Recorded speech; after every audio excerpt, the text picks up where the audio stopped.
the development of race in the United States from equal to separate and unequal. This module will take in context of what we discussed in the previous module and focus in specifically on race in the United States.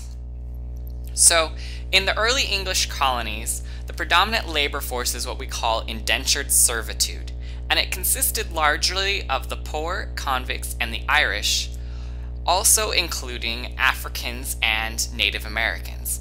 And laborers served for a period of 4 to 7 years, and in exchange they received room and board and the initial transportation costs to the colony. Now, social boundaries in the early English colonies were class-based, and that there was a distinction between free and servant. There were no racial-based boundaries, so Africans and Europeans occupied both free and servant social positions.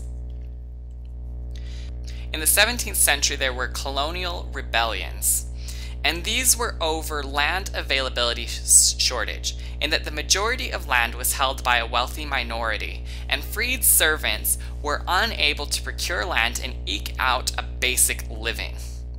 The most famous of which is known as Bacon's Rebellion, which occurred in 1676, and it's when impoverished Virginians, Europeans, Africans, and even Native Americans revolted against the Virginian colonial government. The struggle was markedly class-based, with the united working class challenging the power dynamic of the affluent class. Within a year, the rebellion was quelled and proved to be unsuccessful. However, it has a strong importance in that it highlighted to the affluent class the dangers of a united labor force, and it established a need, based in part on fear, to establish an easily controlled labor force. This brings us to African slavery. So initially it was established via legal code in response to the rebellions themselves. Early laws simply restricted movement and civil engagement, but eventually they became explicit in the prevention of owners from fleeing their slaves and explicitly defined what slavery was. Now, African slavery, its development, also was fundamentally affected by a shift in labor force. Indentured servants were primarily from Europe, including those of African heritage. Shifting labor markets resulted in fewer individuals actually leaving Europe, and indentured labor and future slaves now came directly from Africa. Unlike the European-based Africans, these people were unfamiliar with European culture, language, and were not Christian. And so they were viewed as heathens with a backward and amoral culture.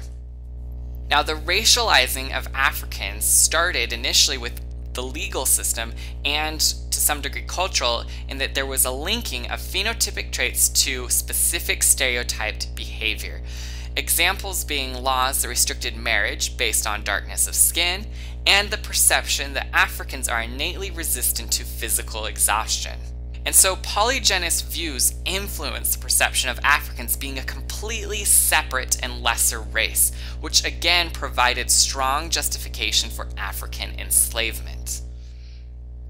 Simultaneously, we have what's called the development of whiteness. So like Africans, Europeans were homogenized into a single category called white. So this equally ignores the ethnic diversity of Europeans, such as Norwegian and German, just as black ignores the ethnic diversity of Africa, such as Hutu and Zulu.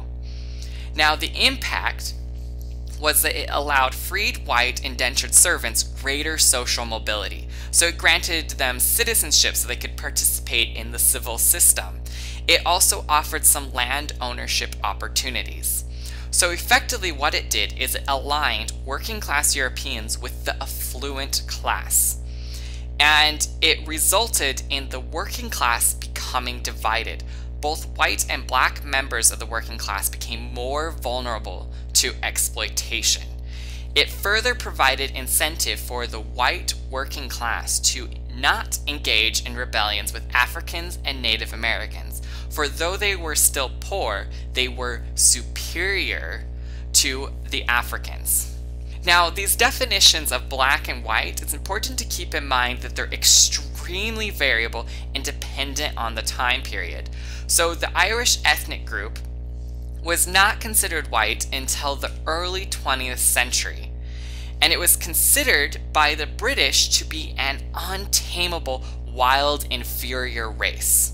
Now, during the antebellum period, an individual was considered black if they had a single drop of African blood. An individual could look white, but be culturally European, but still be considered black. Now, we have what's called our race-based society. So, the conclusion of the Civil War brought an end to the institution of slavery. The Civil Rights Movement brought an end to segregation and the notion of separate but equal.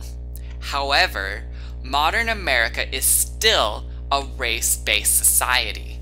And a race-based society is defined by Audrey Smedley, a social anthropologist, as a society in which race is central to social structure.